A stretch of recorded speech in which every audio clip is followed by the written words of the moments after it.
Pues sí, la tensión en los mercados financieros parece no dar tregua a tenor de los múltiples focos de incertidumbre que deben afrontar las bolsas en el corto plazo. El más relevante, sin duda, es la crisis en la frontera entre Ucrania y Rusia. La escalada de las hostilidades sigue sin dar claros síntomas de ceder en intensidad, pero también hay factores económicos que pueden influir y mucho en el ánimo de los inversores. El principal es el ciclo, los tipos de interés al alza que está por venir y al que los inversores deberían adaptarse más pronto que tarde. Abrimos ya ese momentum de la economía en los mercados, hoy con Miguel Ángel Temprano, gestor independiente. Hola Miguel Ángel, ¿qué tal? ¿Cómo estás? Muy buenas tardes. ¿Qué tal, Fernando? Muy buenos días. Y ya veo con nosotros también a Pablo Martínez Bernal, jefe de ventas de la gestora francesa Miral Gestión. Hola Pablo, ¿qué tal? ¿Cómo estás? Muy buenas tardes, encantado de verte de nuevo. Hola Fernando, buenas tardes. Bueno, Miguel Ángel, seguimos con el lío ucraniano. Esto parece que está lejos de resolverse, al margen de que durante el fin de semana hayamos escuchado noticias esperanzadoras en el sentido de que podría haber pronto un encuentro entre Joe Biden y Vladimir Putin. Llevamos hablando de esto, si lo recuerdas, desde noviembre, cuando se filtró el informe, en la Casa Blanca dio el informe de los servicios secretos, lo hizo público. Y no tiene ninguna pinta esto de aligerar presión.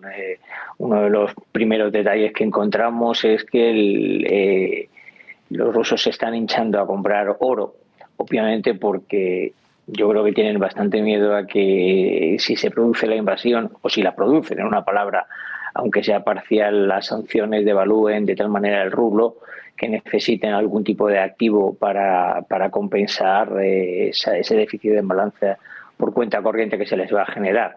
Y para mí es un indicativo muy claro de que lo que están diciendo los americanos, bueno, ahora mismo también lo dicen los ingleses, o lo dijo en su momento Macron, que esto no va a quedar en una amenaza, que va a ocurrir algo. No sé exactamente el qué, no sé en qué profundidad, pero va a ocurrir algo. Y ese algo, que puede ser simplemente la declaración como Estado independiente de la provincia del Donbass, ya se ha malinterpretado por Occidente y que por lo tanto desencadene una avalancha en una parte de problemas de que le haya sanciones económicas, el otro que nos corte el grifo del gas y Dios sabe el qué. Pero tiene muy, muy mala pinta y no me creo yo que Putin haya hecho todo esto para luego irse con el rabo entre las piernas.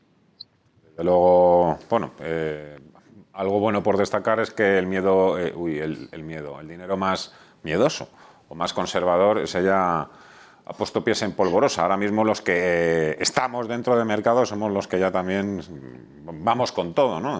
Un poco pase lo que pase, evidentemente también con la esperanza de que la diplomacia pueda jugar sus cartas y tener un papel destacado. Pablo, ¿cómo veis vosotros la situación en estos momentos? Pues efectivamente, Fernando, justo tú lo estabas apuntando ahora mismo, hay que hacer una clara diferencia entre el que ya está invertido en mercado y el que a lo mejor, pues el típico inversor que se plantea o no entrar. Evidentemente, para este último, pues quizás merece la pena esperar a ver qué termina sucediendo con respecto a este conflicto, que evidentemente está escalando y todos estamos preocupados. También hay ciertas noticias esperanzadoras, como puede ser esa posible reunión entre Putin y Joe Biden, que evidentemente está condicionada. Pero nosotros lo que queremos es que, en general, el inversor que ya está en mercado y que tiene una posición, en líneas generales debemos de no dar muchos volantazos a nuestra estrategia.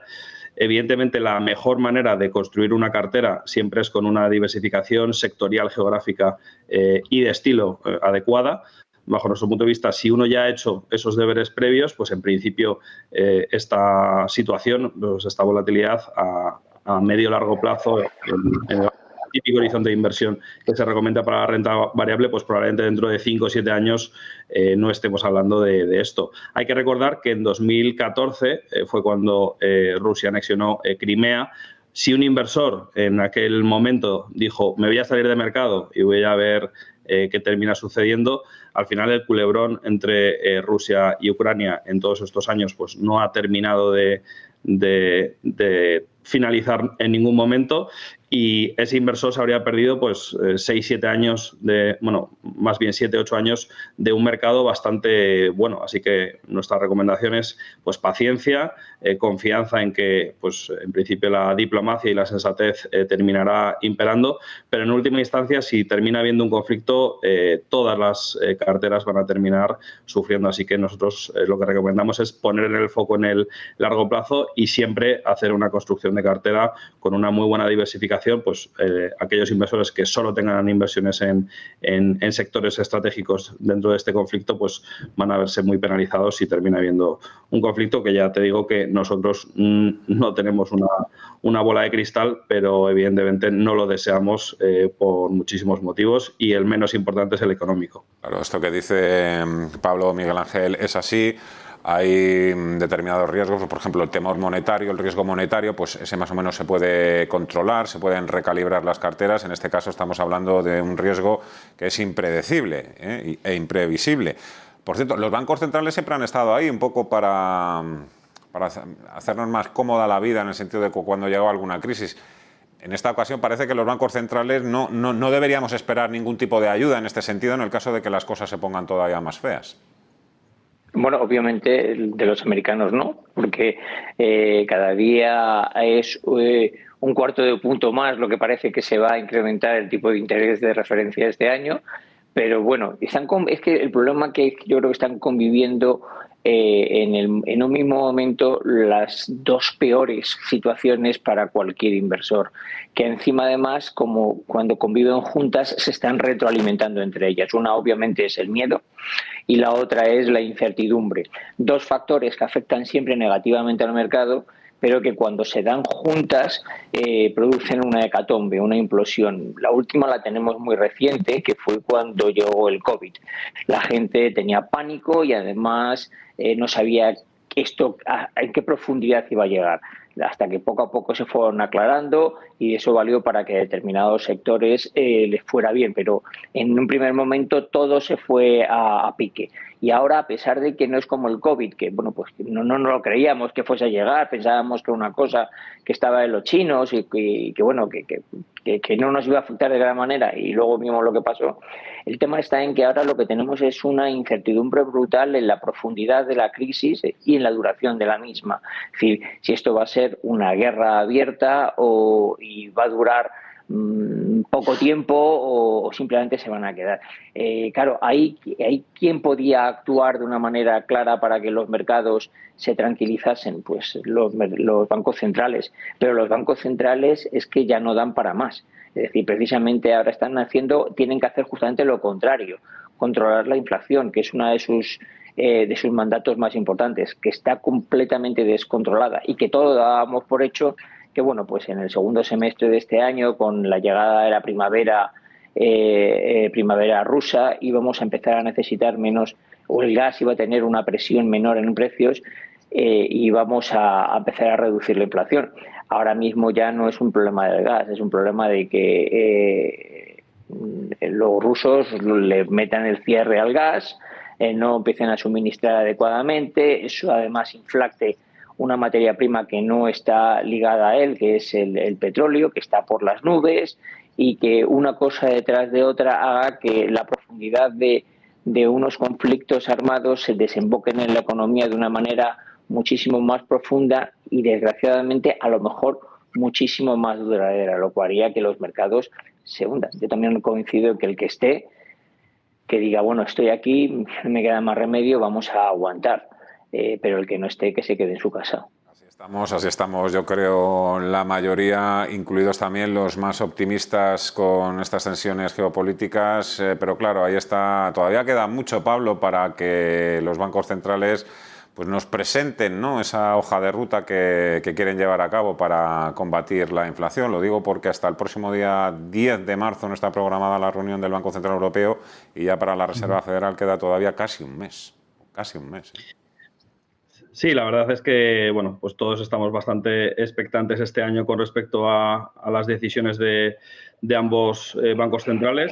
Evidentemente, pues la situación en Estados Unidos quizás es muy distinta a la situación en Europa. Pues claramente ellos tienen pues un nivel de inflación superior, pero una situación en el mercado laboral bastante dispara a la que tenemos aquí en Europa, con pleno empleo, con unas subidas salariales muy significativas. Algo anecdótico, pero el único amigo que tengo residiendo en Estados Unidos, en toda su compañía, son 2.000 empleados, les ha subido en 2021 el salario un 30% sin pedirlo. Me parece bastante llamativo. No solo las tensiones a nivel salarial se producen en el rango alto, por así decirlo, del mercado laboral, en puestos de alta cualificación, sino que también se están viviendo tremendos cuellos de botella, una ausencia de empleados para vacantes pues, trabajando en fast food o en otro tipo de empleos de muy baja cualificación. Entonces, bueno, pues la situación es muy distinta. Evidentemente, aquí en Europa, pues quizás vamos un poco más tarde en lo que se refiere al incremento de la inflación. Pues las oleadas que estamos viviendo por culpa del COVID y todas las distorsiones, los cuellos de botella que se han producido, y lógicamente el mercado laboral aquí está mucho menos tensionado. Pero bueno, pues bajo nuestro punto de vista, los bancos centrales en estos últimos 10 años quizás han abandonado la ortodoxia monetaria y eso ha generado una serie de distorsiones. Es lo que tenemos con lo que tenemos que lidiar como inversores. Ellos, en la medida de lo posible, pues van a intentar ayudar a conseguir pues, sus objetivos, pero evidentemente a lo que estábamos acostumbrados quizás tenemos que empezar a abandonar esa idea de que los bancos centrales siempre van a apoyar a los mercados, y claramente pues hay una parte de su intervención que por el lado de renta fija y por el lado de renta variable probablemente ha distorsionado pues los precios, y eso nos parece que no es excesivamente positivo. Y bueno, pues gracias a estas tensiones que se están produciendo y a esta repunte de la volatilidad, pues por diferentes factores, uno de ellos la crisis entre Ucrania y Rusia, ese repunte de volatilidad pues está generando una purga de esos excesos que nosotros veníamos viendo, pues por el lado de la renta variable claramente unas sobrevaloraciones muy fuertes en Estados Unidos, en algunos sectores muy concentrados como puede ser el de la tecnología, pero todo eso nos parece algo razonablemente positivo. El por qué se está produciendo esa volatilidad, pues evidentemente no es deseable, pero nos parece un ejercicio sano por parte de los mercados que se vayan purgando esos excesos en los que claramente los bancos centrales han influido de forma muy, muy evidente. Hablemos también de la práctica, Pablo, en el caso de que vayan fructificando esas negociaciones que todos esperamos, ¿cuáles serían los sectores que mejor y peor lo pueden hacer en caso de desescalada? Y aprovecho también para preguntarte un poco cómo veis todo el movimiento, si creéis que continuará la rotación sectorial y las mejores oportunidades que estáis identificando en estos momentos. O sea, claramente los sectores que más van a rebotar son los que más han caído recientemente, pero sí que nos parece que merece más la pena poner pues, un poco más el foco en las correcciones que se han producido en los últimos 3-6 meses, y ahí pues probablemente uno de los grandes ganadores a medio y largo plazo es el sector de la tecnología. Precisamente antes José María Luna, en su intervención, comentaba el tema del value y la tecnología, que en absoluto estaban reñidos. Estamos totalmente de acuerdo desde Amiral Gestión en que es un sector que tiene que estar presente en las carteras y que tiene cabida para aquellos inversores como nosotros en Amiral Gestión, en donde la valoración de las compañías es fundamental. Siempre creemos que debe ser el eje central en cualquier inversión, y lo positivo es que como el mundo es tan amplio y tan grande y hay todo tipo de capitalizaciones, desde hace bastante tiempo estamos viendo unas valoraciones muy razonables en small caps en Europa y en Asia, en general en todos los sectores, compañías industriales, digamos un enfoque más bien blend, pero especialmente la tecnología nos gusta. Y obviamente la salida masiva que se ha producido de flujos dentro de esta categoría pues ha beneficiado a que los múltiplos sean todavía más razonables. Los sectores la tipología de compañía tecnológica más castigada es lo que conocemos como el deep growth, que es la antítesis del deep value, que son compañías que crecen mucho pero que no ganan dinero. Así que ese segmento claramente es el que más ha sufrido, pero lo que nos gustan son compañías que crecen y que además ganan dinero, y compañías tecnológicas de esas características a buenos múltiplos. En estos momentos el mercado nos está brindando bastantes oportunidades. ¿Tus recomendaciones, Miguel Ángel? Coincido en muchas de las cosas que estáis diciendo. Lo primero, la tecnología, el concepto de tecnología que teníamos hace unos años al que tiene ahora ha cambiado radicalmente. Ahora hay algo que tiene muchísimo valor, aparte de lo que es la instalación o la fabricación o el desarrollo de hardware o inclusive de software, es la recopilación de datos. Todo lo que es aquella compañía que haya sido capaz o que sea capaz por su implementación y su penetración en el mercado de captar muchísimos datos e información del público, hace que tenga muchísimo valor. Eso no es fácil de hacer, requiere tiempo, requiere una presencia. Pongo un ejemplo, Facebook, Meta Platform me parece que se llama ahora mismo, yo la llamaré toda mi vida Facebook. Es una compañía que ha sufrido muchísimo últimamente, se ha puesto a múltiplos muy razonables que no tienen muchísimo sentido, dado que es uno de los mayores recopiladores de datos del planeta junto con Amazon. Son dos compañías tecnológicas que ganan dinero, que están a múltiplos muy razonables. Para un sector, para un inversor muchísimo más tradicional, que le guste mucho más lo material, lo físico, están las aeronáuticas. Hay un duopolio entre Airbus y Boeing que sufrió muchísimo durante la pandemia debido a que se cortó de una manera radical los viajes, pero eran compañías que en ese momento medían su valor por el número de años que replicaban su cartera de pedidos. En ese momento estaban con 8 años de cartera de pedidos. Han bajado a 4, a 4,5, pero siguen siendo compañías muy interesantes. Sin más, hace nada, Airbus sufrió una caída significativa que abrió una ventana de inversión fabulosa, y a pesar de todo lo que está pasando, Airbus no está todavía llegando ni a ese punto anterior de caída. Y finalmente, este fin de semana leía un artículo sobre Caroline Calicó, la verdadera descubridora del RNA mensajero modificado, que ha transformado completamente la farmacopedia hoy en día en el mundo, que son, vemos las vacunas, pero que va a llegar a todo. Es unas compañías que no soy capaz de entender muy bien, como es BioNTech y Moderna, que están sufriendo de una manera inexplicable, cotizando a múltiplos de 5.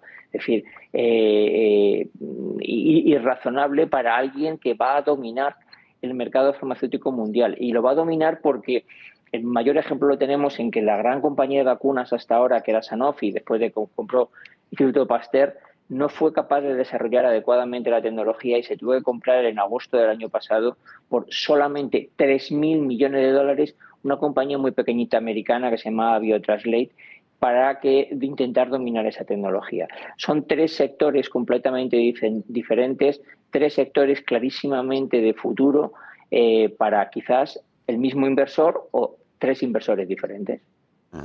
Bueno, la verdad es que el sector de la tecnología, por ser justos, yo creo que también habría que decir que la subida de tipos de interés no es el único problema que tiene todo este tipo este sector. También hay muchísima competencia, hay muchísima saturación. Y bueno, también hay perspectivas de desaceleración en el crecimiento de sus negocios. De ahí que, por ejemplo, Meta se haya introducido a saco, como se dice vulgarmente, en todo el tema del metaverso, para que sus beneficios continúen creciendo a doble dígito. Oye, sí que no me resisto, hablando de tecnología, Miguel Ángel, a preguntarte por este toque o advertencia que ha lanzado hoy el gobernador del Banco de España, en cuanto él considera que la adopción por parte de la banca de todo el tema de los criptoactivos puede elevar su riesgo patrimonial y reputacional, dice. Y yo comparto totalmente la opinión de Klaus. Para empezar, me habrás escuchado decir cantidad de veces, y lo digo en todos los foros que tengo la oportunidad, que yo no creo en el Bitcoin, lo cual no significa que no crea en la tecnología del blockchain. Yo creo clarísimamente que la tecnología del blockchain ha llegado para imponerse y que la vamos a tener hasta en la sopa. No solamente en que los bancos centrales van a emitir sus monedas digitales porque son más seguras, porque aunque el blockchain no lo puede seguir, es porque el señor que lo inventó así lo decidió, pero son tecnologías que permiten la movilidad del dinero de una manera más rápida y muchísimo más segura y muchísimo más trazable. Si el que lo quiere lo puede hacer, con lo cual evitas las falsificaciones, evitas muchísimas cosas. Entonces yo creo que los bancos centrales lo van a tener. El problema está en que una cosa es tener que tú emitas o que tu banco central emita una moneda, o que tú te compres Bitcoin, Ethereum o otro tipo de activos. Y ya no voy más allá si encima inviertes en cosas rarísimas como los activos estos digitales que cotizan a esas locuras, creo que se llama NFTs, ¿no? Que yo no sé. Y de ahí otro tipo de historias raras. ¿Por qué puede tu nivel reputacional caer? Pues porque, obviamente, ante una caída masiva del valor de los mismos, lo primero que se haría cualquier inversor de banco o tenedor de bonos de los mismos o inclusive depositarios es: ¿los gestores piensan con la cabeza o son unos locos que buscan la inmediatez del beneficio? Entonces yo creo que efectivamente lo que ha dicho el gobernador del Banco de España tiene todo el sentido. Yo lo comparto al 100%. No sé si quieres tú añadir algo más sobre este asunto, Pablo. Nada que añadir. Yo creo que ya ha comentado Miguel Ángel una opinión bastante sensata. Pablo Martín Bernal, jefe de ventas de la gestora Miral Gestión, y Miguel Ángel Temprano, gestor independiente. Ha sido un placer. Cuidaros mucho. Hasta la próxima. Un fuerte abrazo. Adiós. Igualmente, Fernando. Adiós. Quedan todavía los gráficos. Vamos a ver por dónde vamos ahora. Bueno, cada vez hay más color rojo en las bolsas. Enseguida lo comentamos con Eduardo Bolinches y con Roberto Moro de Apta Negocios. Hasta ahora.